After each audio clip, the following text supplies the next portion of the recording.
Masya Allah, oke, mudah-mudahan dimudahkan ya. Oke, tapi saya nggak akan bicara spesifik untuk penerjemahan untuk saat ini. Saya akan berbicara tentang menguasai atau occupying the niche gitu ya. Saya sebenarnya adalah penerjemah dokumen awalnya. Saya sebagai penerjemah itu saya mulai dari pekerjaan saya waktu sekitar tahun 2008. Ya, waktu itu saya kerja di sebuah project G2G Indonesia dan Korea. Dan waktu itu saya kerja di project itu, di PM-nya, dan saya nerjemahin dokumen, saya bantu interpreting rapat. Padahal waktu itu saya nggak tahu itu interpreting namanya gitu ya. Saya menjuru bahasakan gitu, saya translate selama rapat itu, saya nggak tahu itu namanya interpreting. Bahkan note taking pun saya nggak tahu. Tapi saya melakukannya, karena by logic kan nggak mungkin kita interpret, nerjemahin orang ngomong langsung untuk konsekutif tanpa harus ada catatan kan. Jadi by logic saya note taking dan saya belajar, dan ternyata emang benar ketika saya mulai mempelajari lebih lanjut, ternyata emang benar harus ada note taking kayak gitu. Dan nah, di sini saya akan cerita tentang bagaimana saya bisa, atau alhamdulillah ya, bisa mendapatkan kesempatan untuk menjadi interpreter di salah satu niche yang tidak umum. Ya, alhamdulillah saya di sini menemukan intersection antara menjadi penerjemah dan juga di bidang dakwah gitu ya, dan juga memahami atau di bidang agama Islam seperti itu. Tapi khususnya dakwahnya, oke, berikutnya ya. Jadi saya alhamdulillah ya, oke, ini sekedar cerita aja. Sebenarnya saya nggak suka bragging, tapi ini mudah-mudahan bisa jadi motivasi ya, atau sebagai ide untuk teman-teman juga di sini semua. Jadi saya alhamdulillah berkesempatan untuk bekerja menjadi interpreter dengan beberapa, saya mungkin bilang ulama juga, mungkin bukan ulama ya, tapi paling tidak mereka adalah Islamic speakers, gitu ya, international Islamic speakers. Dan salah satunya adalah Syekh Asim Al-Hakim, dan kemudian juga ada Bilal Philips yang dia mendirikan Open University. Ada yang tahu nggak Bilal Philips? Open University, tahu ya, right? Ya, dia aslinya itu UK atau Jamaica gitu, saya lupa. Nah, dia bikin Open University, kalian bisa Google, dia adalah kampus online, udah ada. Ini ya, cabangnya di Indonesia, di Sentul kalau nggak salah. Nah, itu Bilal Philips dan juga beberapa Islamic speakers lainnya. Jadi saya akan ceritakan bagaimana saya bisa masuk ke dalam niche ini gitu ya, dan kenapa ini niche ini bisa ada dan kenapa saya pas di situ, seperti itu ya. Oke, berikutnya. Berikutnya ini adalah beberapa foto saya dengan beberapa speakers. Nah, sebelah kiri itu adalah Sensei Sugimoto. Dia adalah ulama. Ya, kalau ini saya bisa dengan tenang bilang dia adalah ulama dari Jepang. Ya, dia sedang mengadakan pembangunan masjid di Yokohama. Nah, kalau teman-teman mau coba kontribusi juga, silahkan Google nama beliau, Sensei Sugimoto Yokohama. Oke, beliau waktu di sini dia melakukan tur beberapa tempat gitu ya. Karena beliau istrinya itu orang Indonesia, orang Cilacap.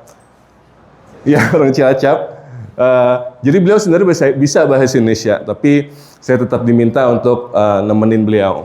Nah, berikutnya Dr. Bilal Philips yang tadi saya bilang, yang punya Open University.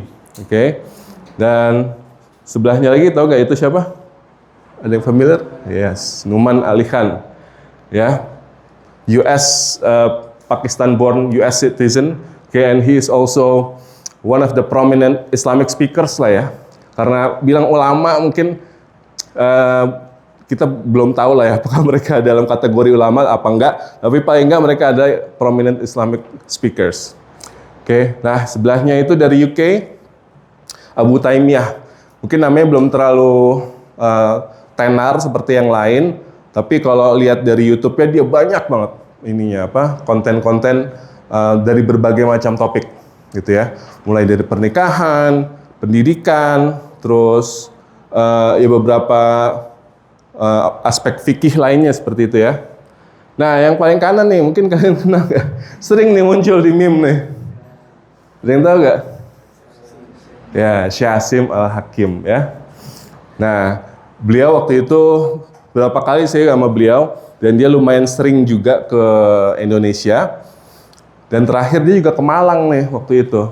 Oke, mungkin ada teman-teman ya. Nama saya pernah sempat hadir ya. Nah, saya waktu itu juga membantu beliau di beberapa event dia ketika beliau lagi mengadakan roadshow di Indonesia. Seperti itu ya. Jadi inilah beberapa contoh karya saya. Nah, saya mau ceritain kenapa saya bisa ada di sini gitu. Kenapa saya bisa ada di sebelah mereka gitu kan.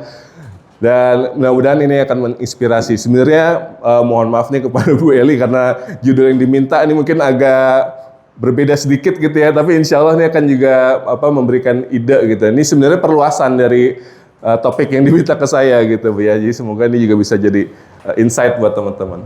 Oke. Ya. Nah, saya bekerja dengan para Islamic speakers ini sebagai kapasitas saya sebagai penerjemah translator secara freelancer ya. Saya tidak membawa nama PT saya waktu itu ya. Jadi saya membawa nama saya. Dan kenapa ini saya mau membicarakan ini dari sudut pandang freelancer gitu. Kalau tadi kan Sony dari sudut pandang agency gitu ya, bagaimana membangun bisnis. Kalau saya lebih simple, lebih ke diri sendiri gitu ya. Bagaimana kita bisa membawa diri sendirinya as a freelancer. Oke. Nah, ada yang minat tadi Novel dia bilang mau bikin agency. Ya, ada yang minat nggak? Siapa yang mau jadi freelancer? Mungkin bukan dari penerjemahan, mungkin ada yang mau jadi freelancer animasi mungkin, freelancer konsultan pajak, I don't know. Ada yang minat jadi freelancer sini? Freelancer, freelancer itu artinya kalian bekerja sendiri ya, tanpa terikat di satu perusahaan tertentu ya. Oke. Nah, let's say that you have a plan to work as a freelancer. Let's try to understand the context here in Indonesia. Okay, now this is the data from BPS tahun lalu. Nah, 9,58% dari Angkatan Kerja Indonesia itu bekerja sebagai pekerja bebas. Nah, di sini memang agak broad ya, bukan hanya freelancer yang bekerja dengan skill mereka secara spesifik seperti misalnya desain grafis atau misalnya penerjemah. Tapi ini juga termasuk kayak seperti supir ojol dan lain-lain ya. Itu masuknya ke pekerja bebas. Nah, ada yang tahu Angkatan Kerja Indonesia itu berapa? Berapa banyak? Angkatan Kerja Indonesia. Angkatan Kerja itu maksudnya usia produktif ya. Usia produktif. Kita kan berapa sih populasi kita? 270 ya? 270 juta. Berapa dari 270 juta itu adalah angkatan kerja? Artinya kan ada anak kecil, ada lansia, mereka kan bukan angkatan kerja, mereka nggak produktif. Tapi angkatan kerja, yes? 18 sampai 2 million? Juta? Okay. Ya? Ya? Leza? It's okay, just guess. Just guess. Ini berarti massively ya? Ya, angkatan kerja usia produktif dari 270 juta populasi kita. 150 juta nih. Oke, ada yang lain? Ya, just guess the number. Ya, Gazal, hampir tipis banget ya, 148 juta. Oke, 148 juta. 148 juta Angkatan Kerja Indonesia, dan itu hampir 10%. Meaning that, itu artinya ada sekitar 15 juta, hampir 15 juta orang yang bekerja di freelancer, sebagai freelancer, Artinya kompetisi kalian akan banyak, gitu ya. Alright, and then saya akan jelaskan bagaimana kalian bisa stand out sebagai freelancer, dikenal dengan satu niche tertentu, Alright, sebelum saya lanjut, teman-teman sudah tahu kan artinya niche? Niche, ya, specific and then else, niche. Saya coba ikut kayak Sony deh pakai ini. Bahasa Indonesianya Artinya kurang lebih benar spesifik tapi ada pada dan bahasa Indonesianya. Ya? Yes, excellent. Oke, jadi niche. Oke, kalau bahasa Indonesia itu curug, oke. Right. Curug. Jadi ibaratkan kayak misalnya ada satu bidang tanah gitu, itu ada curugnya gitu ya. Oke, tapi tidak lebar. Oke, tidak lebar itu adalah niche, itu ada curug. Oke. Kalau dia lebar, jadi cuma sebuah lembah aja gitu ya. Tapi ini dia cuma sedikit gitu ya. Tapi bisa dalam, right? Nah, oke. Next. Oke. Now, tadi sudah dijelaskan terkait dengan penerjemah, interpreter, dan sebagian juga tadi Sony sudah jelasin. Oke, kalian sudah bahasa Inggrisnya sudah bagus, bahasa Arabnya sudah bagus. Kalian menjadi penerjemah atau interpreter, right? Now, let's say that there are hundreds or maybe thousands of people like you. Nah kira-kira tadi, reflect lagi ke presentasi Mas Sony tadi. Kira-kira what makes you stand out? What makes people specifically look for you? Ya, what makes people specifically look for you? Tadi dari Sony gimana? Give solution, and then what else? Ya? Value, value, Salsa, thank you. Skill, right? Ya, kurang lebih itu satu semuanya itu value, skill, right? Terus tadi apa? Solution, You give that as a whole, that's going to fit and to fill the niche, right? So, tadi kurang lebih sama apa yang Sony udah bilang ya. Being good at your profession, it doesn't mean that you having a niche. Kurang lebih sama tadi ya. Right? Your skill doesn't mean money. Right? Kata Sony. Right? So, even though kalian sudah selesai dengan bahasa Inggrisnya, sudah selesai dengan bahasa Arabnya, kalian pede gitu ya.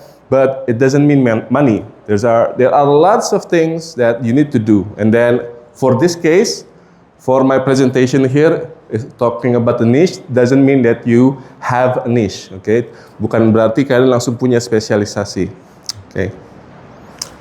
Right.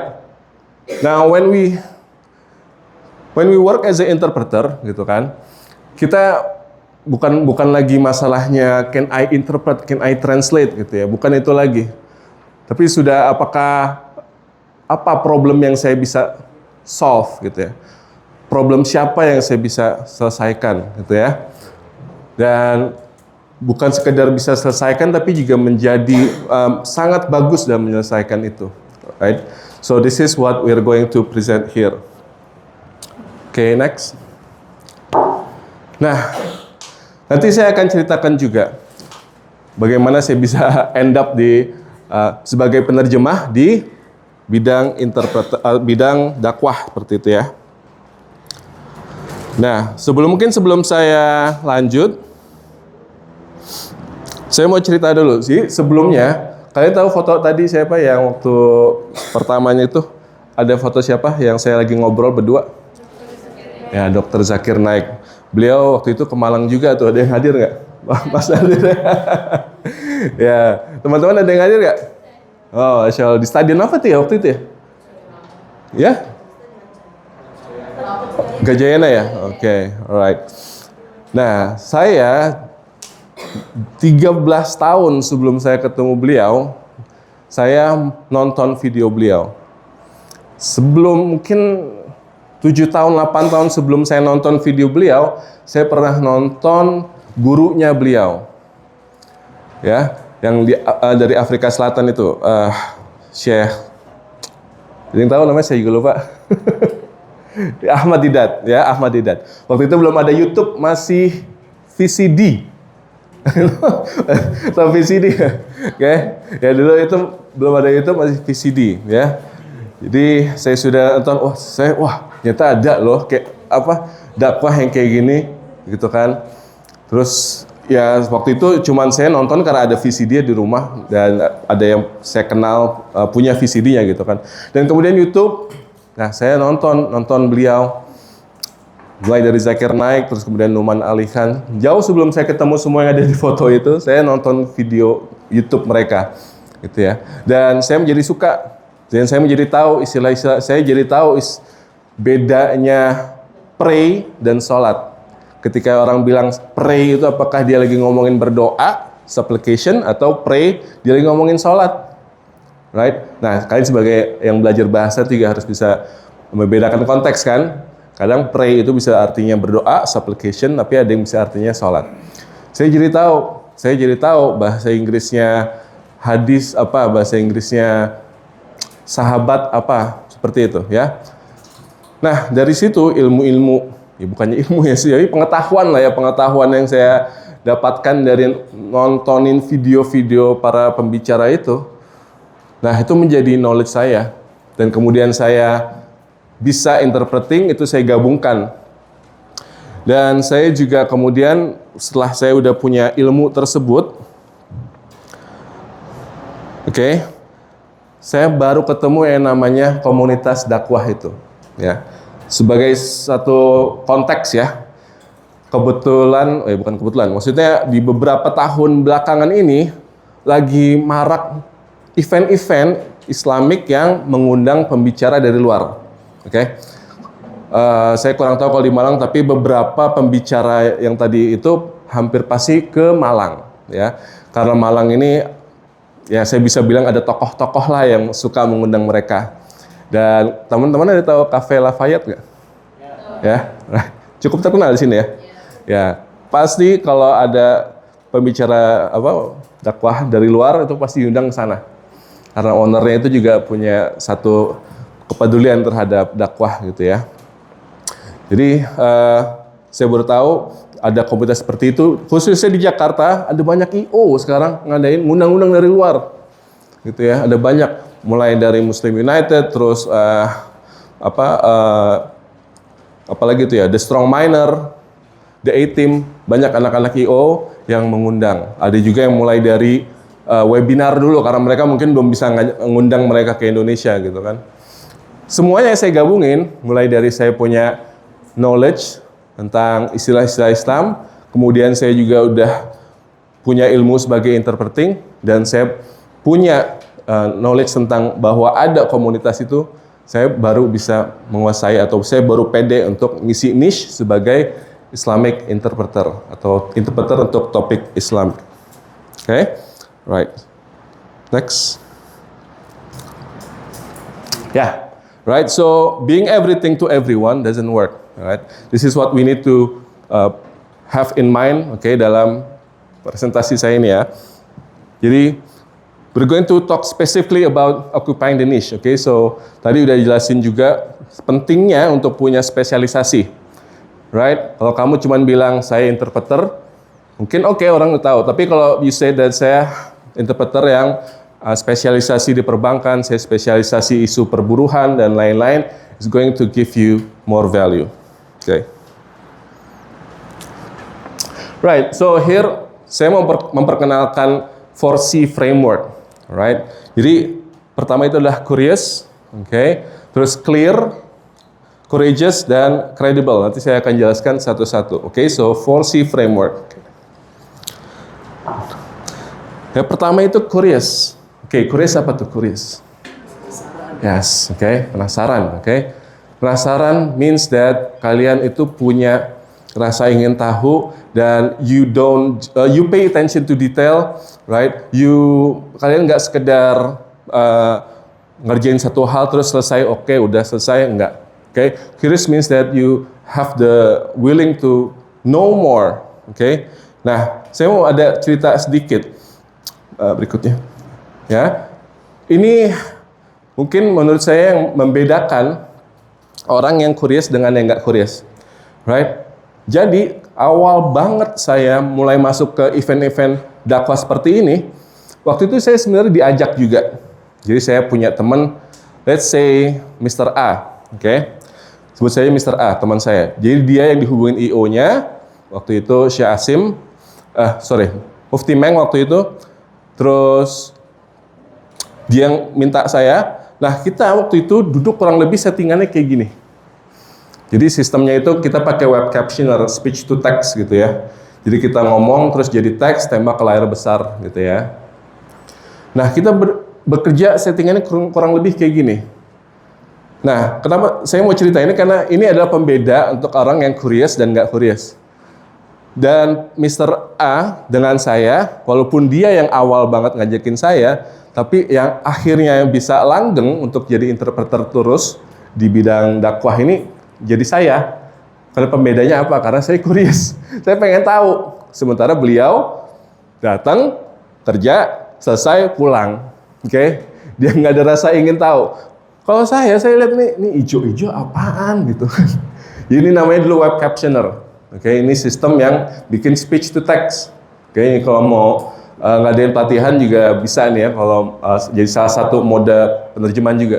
Saya pernah hijau-hijau nih apaan gitu kan. Terus kurang lebih gimana nih kok bisa muncul di layar besar di depan gitu kan. Nah, saya ngelihat, saya cari tahu. Oh ini sistemnya web captioner, ini kayak aplikasi ya. Terus saya Google gitu kan, oh ini ada ini gitu. Terus saya lihat, ini aplikasi apa web base gitu kan? Oh ini di Chrome, oh ini web base gitu kan? Akhirnya saya catat tuh semua webcaptioner.com bla bla bla. Oke.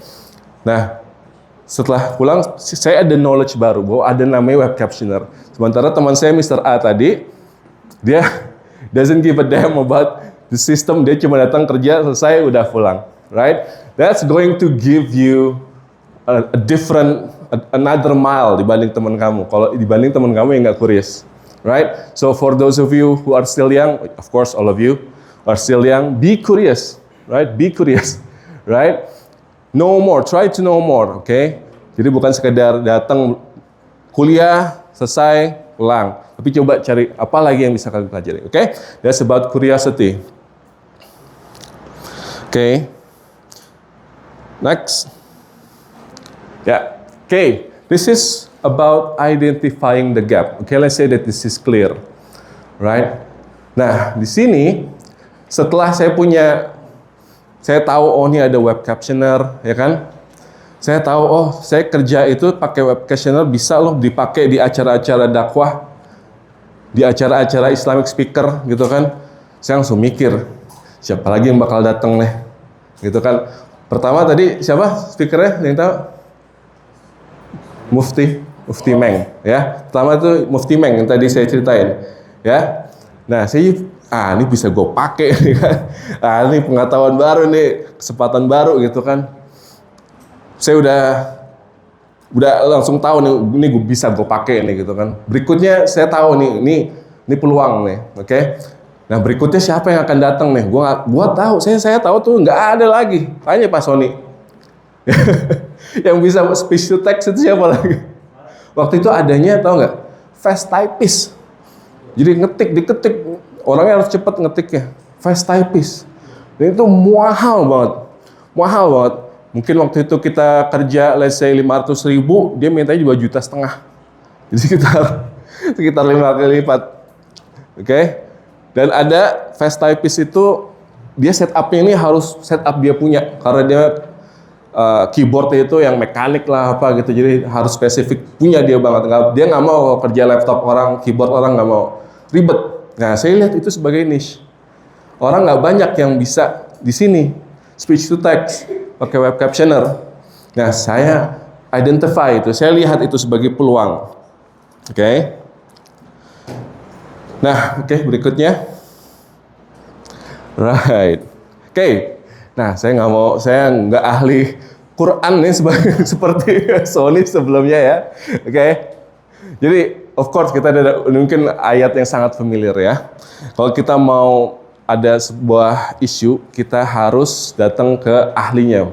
Kita harus datang ke ahlinya, kita harus tanya ke ahli. Jadi kita bukan ke sembarang orang aja.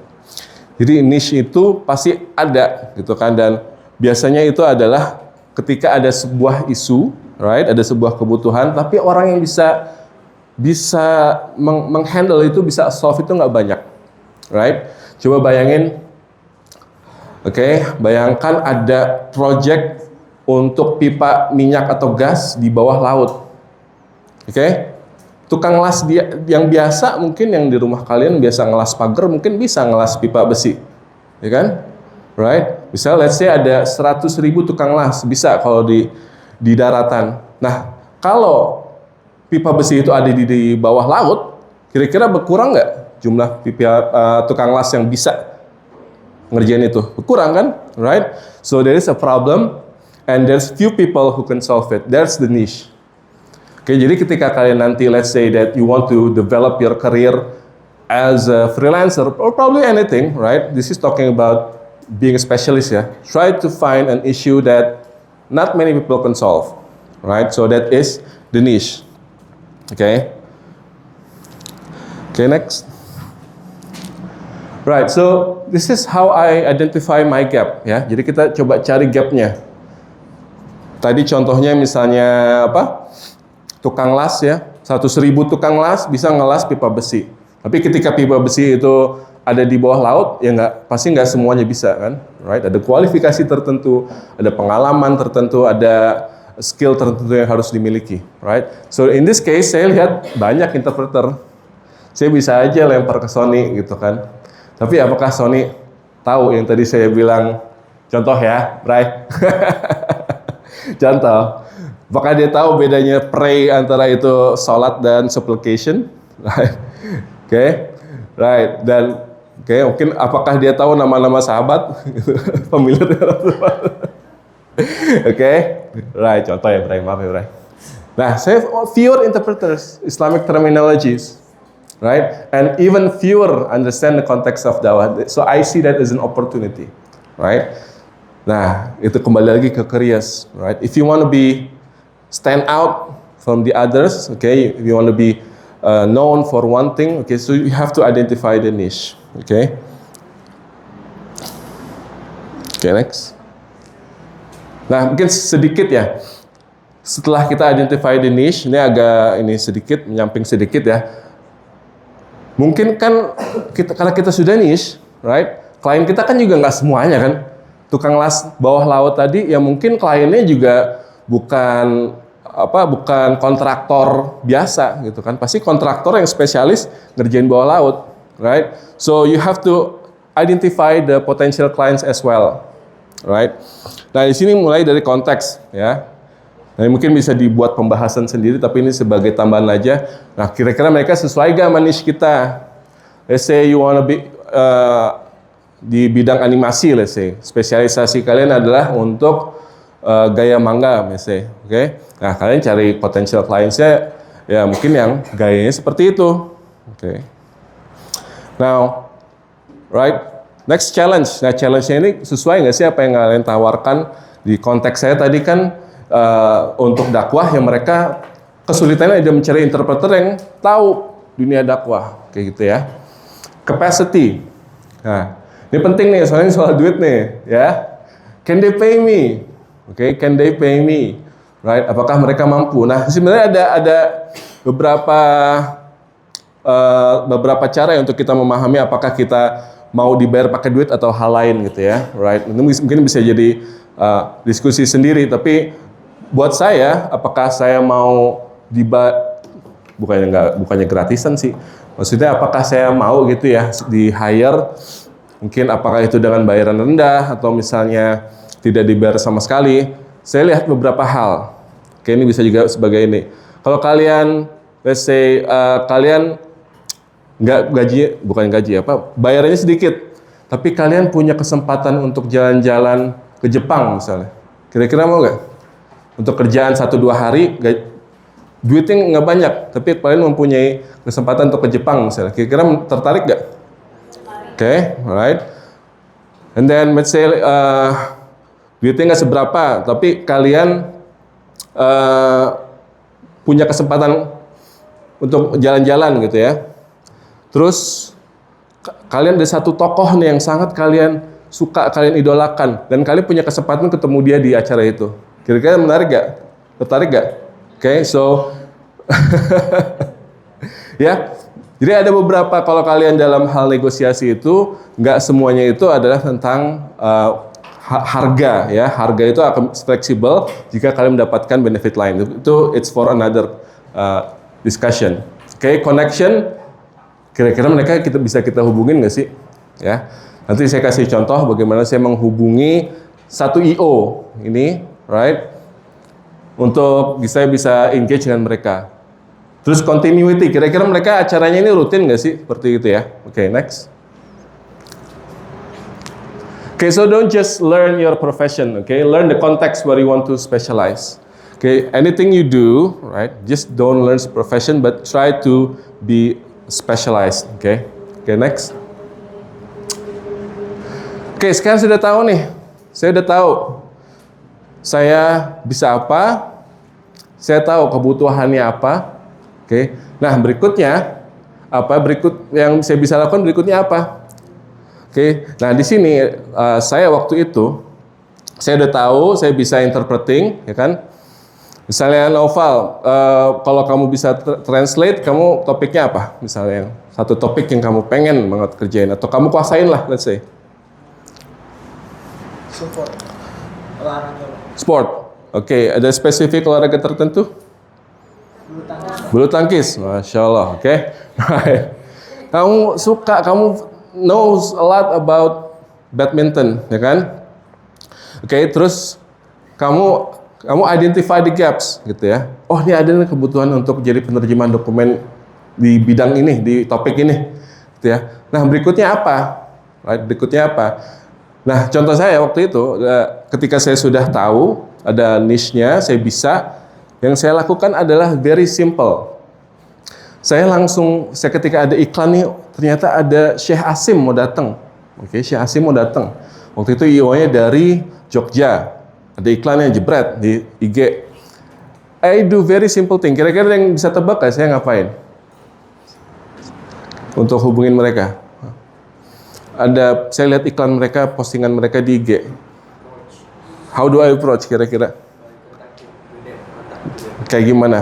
Let's say you open them in the IG, how do you contact them? DM? Email? Okay, DM, email. Maybe they put their email there. Anything else?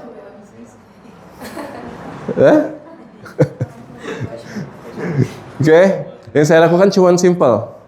Di komen langsung, bro, kalau butuh penerjemah, saya siap bantu. Saya kemarin yang translate Mufti Meng. Saya cuma komen, saya nulis gitu. Udah, sebenarnya saya nggak terlalu berharap gitu kan. Ternyata direspon. Dan diskusi lanjut, dia nanya-nanya, oke. Terus sampai Zoom, sampai akhirnya jadi, oke. Jadi how to reach them, oke? Itu pilihan kalian bagaimananya, right? But you have to do the action. That's what I mean by courage, right? You already know what you can do. You know that is a niche, there is the needs, yeah. How you make the connection with them. Okay, next. Right? So being niche itu nggak cukup, right? Being niche itu nggak cukup. You have to take the action. And again, this is my experience here. You need to put it in your own context, gitu ya. Right? Maybe you have someone that can bring you to other opportunities, right? You know, organization or a community probably that you can contact with, right? You have to take the action, nggak bisa diam aja. Okay, next. Okay, what I did is tadi ya, I offer help, right? I offer help. That's it. I offer help, right? As simple as writing on their comments. Okay, and it worked. Okay, for me at least it worked. Okay, karena kita tahu bahwa dan iya itu makanya kenapa saya bilang offer help, karena kita tahu bahwa ada isu di belakang itu. Ketika saya lihat iklannya si Asim mau datang, pertama di kepala saya, ini bawa orang kayak gini ke Malang, Jogja, Bandung, Jakarta, kira-kira orang-orang pada ngerti nggak ya? Saya langsung tahu gitu loh, karena saya tahu dari pekerjaan saya Mufti Meng bahwa translation itu sangat penting. Oke, jadi saya tahu bahwa itu ada kesempatan. Jadi langsung saya lihat ada problem di sini, saya tawarkan, oke. Nah ini terserah ya, kalau kalian mau menawarkan masih gratis atau volunteer ya, terserah. That's going to be a different discussion. Tapi pertama kali itu saya sama Acara Mufti Meng itu yang UA dari Jogja itu saya dibayar dengan harga saya kerja normal. And then just as simple as commenting on their social media, right? Social media post, right? Or saya juga pernah, saya tahu ada satu IO, saya tahu individunya, saya coba WA aja. Apakah berhasil? Ya belum tentu, right? But luck itu kan gabungan antara kesempatan dan persiapan, right? So saya mempersiapkan diri dan saya juga memperbesar kesempatan saya, right? Satu WA itu is going to be better than no contact at all, right? Okay, next. Yeah, so finding a niche is not enough. Okay, so you have to step into it. Okay, now last one here. Right? This is the last C. Ya, right. Jadi pertama apa tadi? Yang masih ingat? Yes, being curious, right? And then second is clear, meaning that you have to identify the gap. Understand that there is gaps. Okay, try to look at the opportunities. Okay.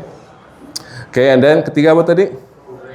Yeah, courageous, okay? So you have to, nggak bisa diem aja, you have to take the action. This is the last one. How to make yourself credible, right? How to, karena satu pekerjaan kalian sudah lakukan, right? Mestinya kalian sudah lebih pede dong. So this is going to be much about what Pak Sony sudah bilang sih tadi, right? So maybe next. Yeah. Okay, right? So maybe of course, anak-anak Gen Z, Gen Alpha tentu sudah tahu ya pentingnya dokumentasi ya. Oke, apalagi kalau acara seperti konteksnya dakwah itu tidak ada larangan untuk dokumentasi, jadi pasti harus didokumentasikan, right? So when you do something, right, you have to document it and then share. Nah, kenapa sih saya as simple as this saya harus bilang? Sedikit konteks dari dunia perjemahan, interpreting, itu ada namanya NDA. NDA, ada yang tahu nggak? NDA. Ya, itu menjaga kerahasiaan biasanya. Non-disclosure agreement, right? Biasanya ada NDA kalau di interpreting. Kalau kalian lihat IG-nya Pak Sony, lihat IG-nya saya, mungkin nggak banyak pekerjaan. Pekerjaan kita lebih banyak dari di foto yang ada di sosial media kita. Kenapa? Karena NDA itu kita nggak boleh foto, kita nggak boleh share. Nah, di konteks ini, saya pengen bilang, for things that is open for documentation, you go ahead, right? You go ahead. Nah, Pak Sony juga ini nih pernah pengalaman berdebat juga nih sama beberapa interpreter senior karena Pak Sony itu believe that pekerjaan itu ya kita terserah aja kalau kita mau posting ya. Kita kan anak gede gitu, maksudnya bukan anak kecil lagi gitu kan. Ya, kita tahu lah bedanya mana yang boleh, mana yang nggak boleh gitu kan. Tapi senior tuh suka nggak boleh posting sama sekali. Kenapa saya as simple as that saya ceritain di sini karena konteksnya itu sebagai penerjemah it's going to be really difficult for you to actually document and share your work. But saya bilang itu penting, okay? So try to do that for every work that you do. You already know the knowledge, you identify the gap, you take action, you get the job. Don't forget to document it, right? Okay, and then this is also to build your reputation, branding lah istilahnya, okay? And then after that you will have the credibility. Nah, setelah saya sama Syekh Asim itu satu project selesai, saya dikontak sama satu podcast. Oke, justru ini agak beda banget sama pekerjaannya. Oke, tapi itu karena mereka menganggap saya ada credibility di situ. Oke, ada yang tahu podcast The Sungkars? The Sungkars Tengku Wisnu? Ya, yeah, maybe not your niche ya, maybe not your kind of views. Oke, jadi ada The Sungkars itu biasanya mereka mengundang pembicara topiknya agama Islam juga lah dan family gitu kan. Dan kalau mereka ngundang dari luar tuh, mereka minta saya sebagai hostnya. Karena mereka melihat bahwa saya udah pernah jadi interpreter dan saya mungkin punya knowledge di bidang itu. They see my credibility, right? So itu nggak akan berhasil kalau saya nggak share pekerjaan saya, gitu ya. Jadi it's very important for you to share, okay? But of course ya ini konteks saya sebagai di sini ya. Tapi kalau pekerjaan lain ingat kalau ada NDA tetap nggak boleh ya. Okay, next.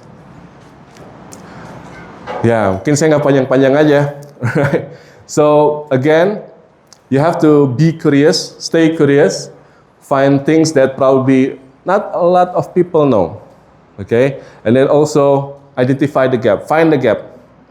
Ya, apa sih yang belum orang isi di situ? Apa sih peluang yang bisa gue tawarkan? Apa sih value yang gue bisa hadirkan? Okay, find the gap.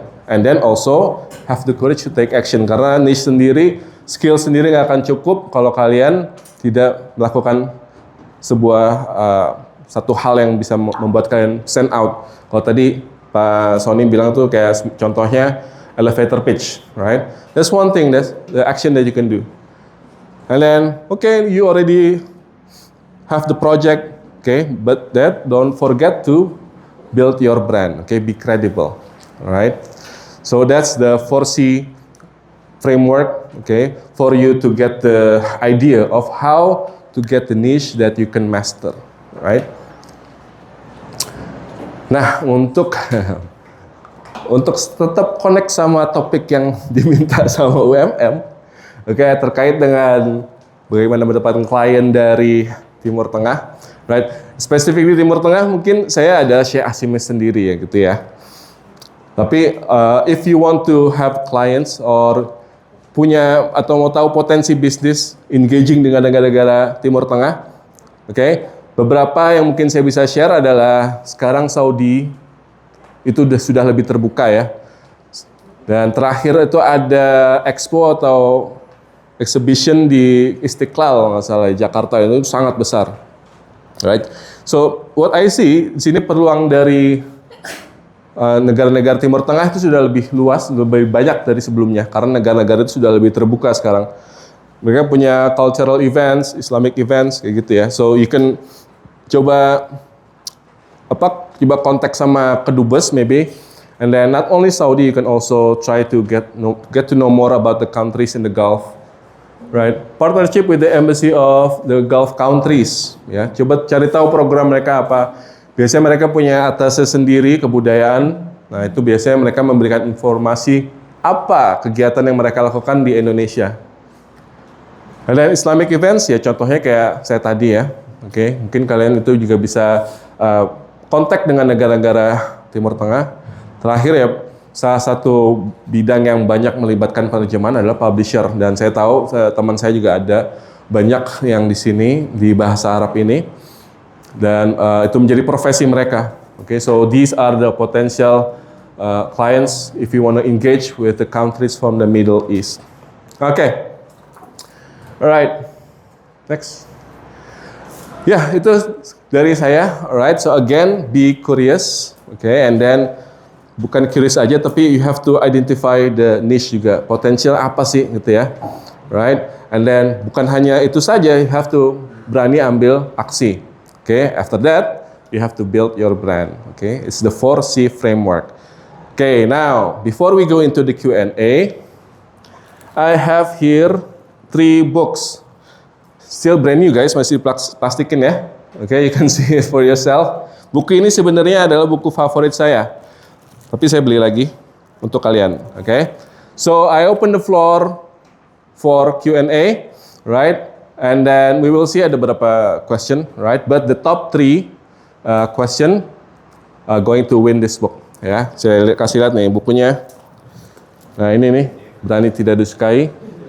Ini bagus, right? Okay, if you want to be different, right? Okay. Atomic Habits, okay, very famous. You probably already know this, yeah. This is my favorite here, Simon Sinek, okay, right?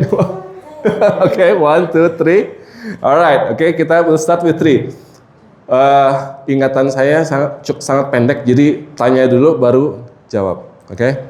Saya jawab, jadi satu-satu ya. Okay, 1, 2, 3. Rizky Rahma Lailin, right? Oke, nah, boleh lebih dari 3 pertanyaan ya.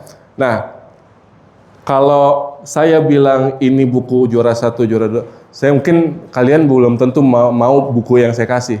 So, pemenang pertama akan pilih pertama. Terus sisa 2 kan dipilih oleh pemenang kedua. Oke, berarti yang ketiga adalah yang terakhir. Gitu ya. Oke, we'll start with Rizky. Terima kasih Pak Dimas atas kesempatannya. Very welcome. Rekan, nama saya Rizky Saputra dari Kendal, izin bertanya. Tadi saya melihat atau Pak Dimas mengatakan salah satu promosinya Pak Dimas itu lewat komentar. Itu cukup menarik gitu kan ya. Dalam bisnis bahasa yang produknya itu adalah penerjemah, providing, kemudian juga interpreting dan lain sebagainya. Bagaimana? Tadi kan salah satunya dalam lewat komentar seperti itu. Mungkin kita bisa menawarkan solusi itu lewat cara apa lagi selain komentar gitu Pak Dimas. Mungkin Pak Dimas punya pengalaman selain menawarkan solusi lewat komentar itu. Oke, yes, very well. Jadi ini mungkin as a broader context of interpreting and translations gitu ya. Kebetulan kalau yang tadi dakwah ya memang mereka sangat social media minded dan saya jawab saya komentar di situ gitu karena I think this is going to be really pas gitu ya buat untuk konteks mereka. But gimana kalau kita mau jadi penerjemah badan PBB seperti ILO atau FAO seperti itu, oke, right? Akan berbeda konteksnya kan? Oke, so mungkin sebagai penerjemah atau interpreter, saya nggak bisa lepaskan pentingnya networking. Right? Saya nggak akan bisa seperti sekarang saya ini tanpa saya berkenalan sama Mr. Abrai itu, ya, right? Koneksi sangat penting. You can also develop your connections. Entah itu datang ke acara-acara, kita ada HPI, ada IKASA, ya kan? Ada mungkin acara-acara lain untuk penerjemah. Di Jatim ini ada temu penerjemah Jatim dari HPI. Yang mana inisiator itu akan hadir besok ini Pak Dewa ya. Ya seperti itu. Bisa juga ketika kalian sudah mulai bekerja, maybe kamu dapat dari agensi atau apa, coba lihat kesempatan apakah bisa langsung networking dengan orang-orang di situ. Jika bisa, maka itu kesempatan kamu. Ya, pakai ilmunya Pak Sony tadi, elevator pitch, right? Tawarkan solusi. Makanya sebenarnya bukan hanya tawarkan solusi. How do you offer solution without you even knowing their problem, gitu kan? That is what I mean by being curious and then identify the gaps, right? Kita mau tawarin solusi, oke, kita tawarin solusi, tapi apakah kita tahu di kebutuhan dia apa, gitu kan? So try to understand, be curious, oke? Apalagi zaman sekarang, untuk be curious itu kan sangat mudah. You can Google anything, you can find anything on the internet, oke? Maybe the things that you don't find in the internet, you will get it from people. That's why networking is also important. Kayak gitu. Terus dari apalagi ya mungkin berbagai channel sih. Kalau kalian memang saya tahu ada teman kita yang teman Pak Sony juga yang cukup besar karena dia sangat kuat dalam SEO-nya, right? Itu satu hal juga. Jadi banyak sih sebenarnya. So you can look at other things and then try to see which one is fit for you. Kayak gitu. Does it answer your question? Ada follow up question lagi? Oke, good. Oke, thank you Rizky. Rahma?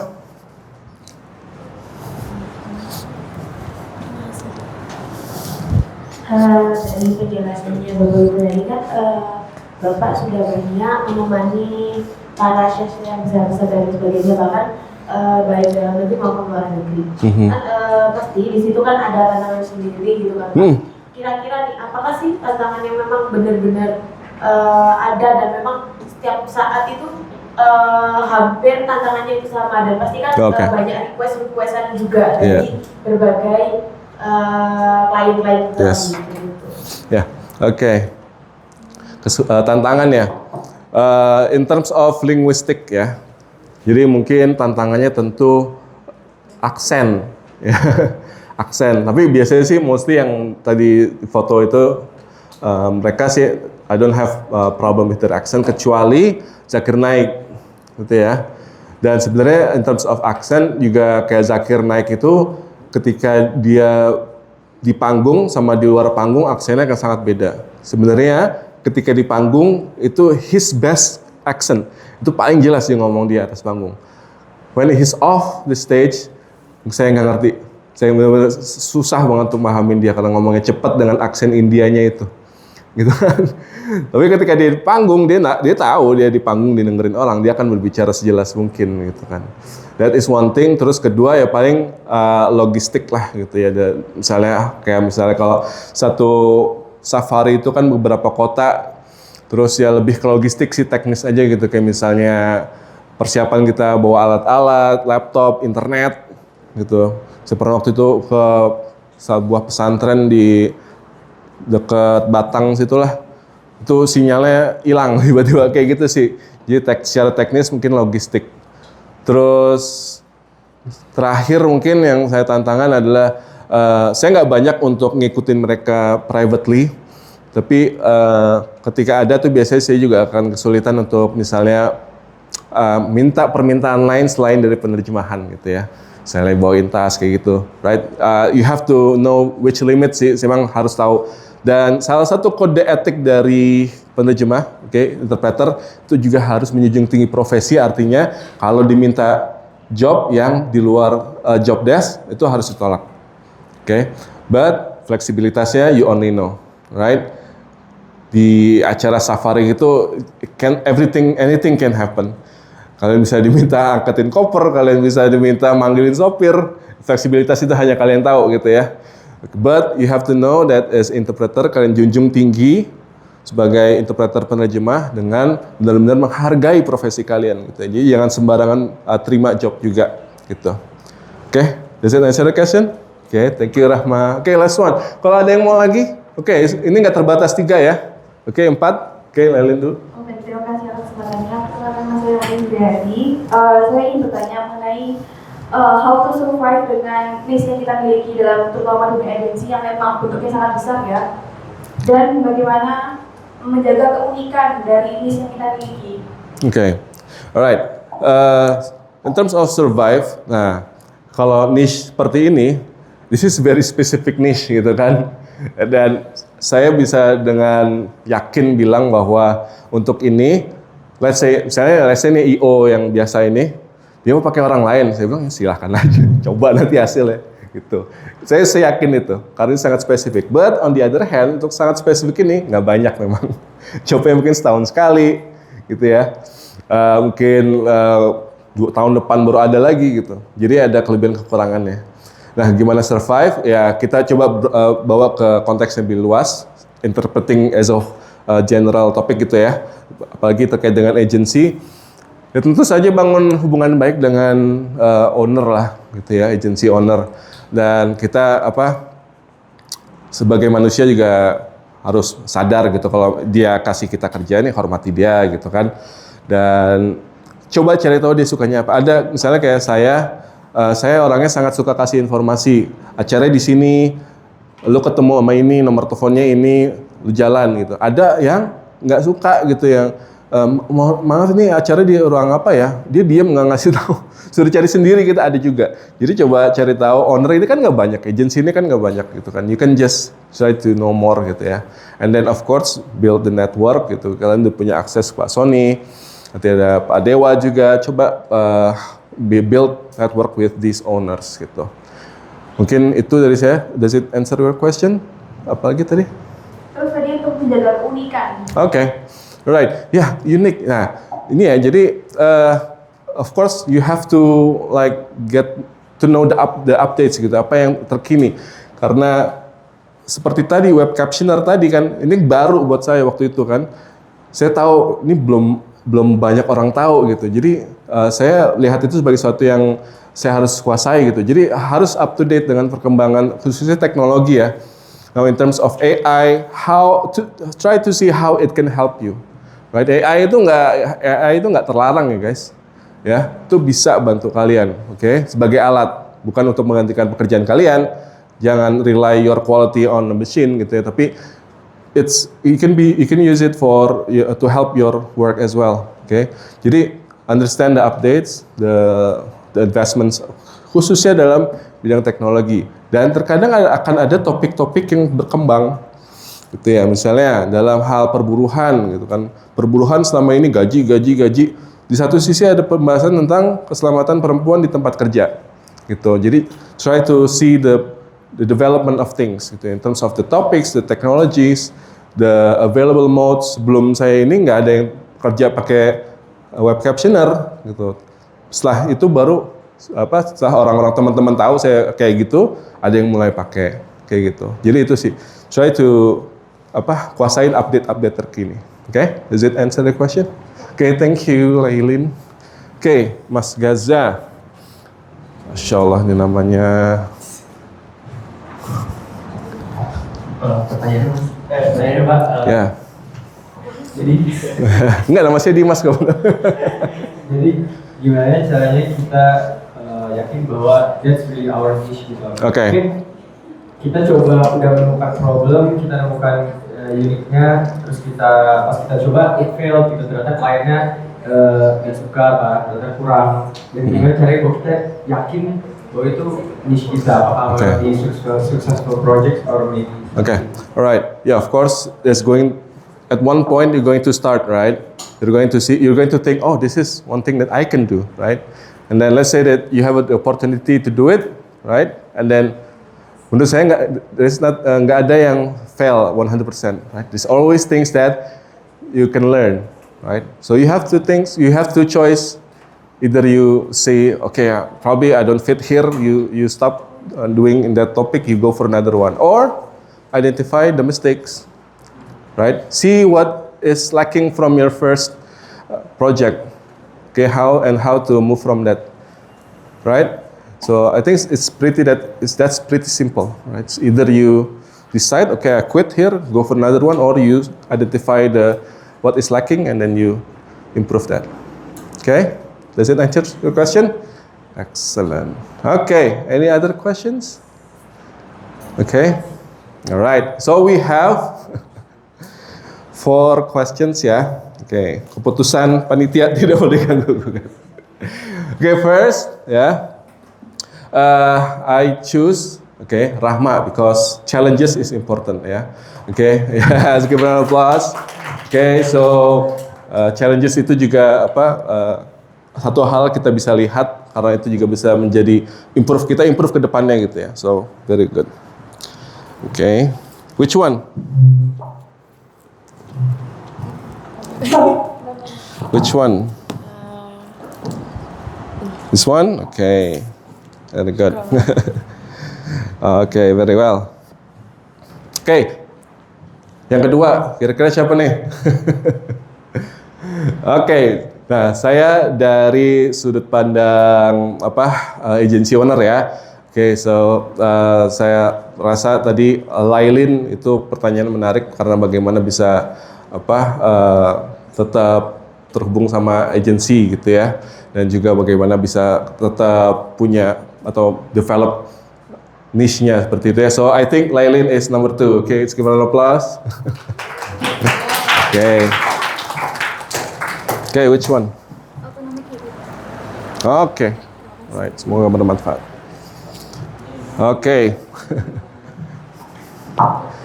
Yes. Rizky, what was your question again tadi?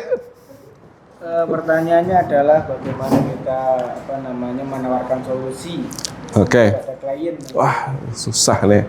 Antara Gaza juga pertanyaan tadi, kalau gagal gimana? Ya, antara Gaza dan Rizky, keputusan di tangan saya. Please hormati. Finding opportunities itu penting, but I see pertanyaan untuk bisa move on dari kegagalan itu juga lebih penting kalau menurut saya. So Rizky saya kasih ini ke Gaza ya. So Gaza. Right, let's give an applause for Gaza. Right. Ya, kalau saya Rizky pinjam. Rizky.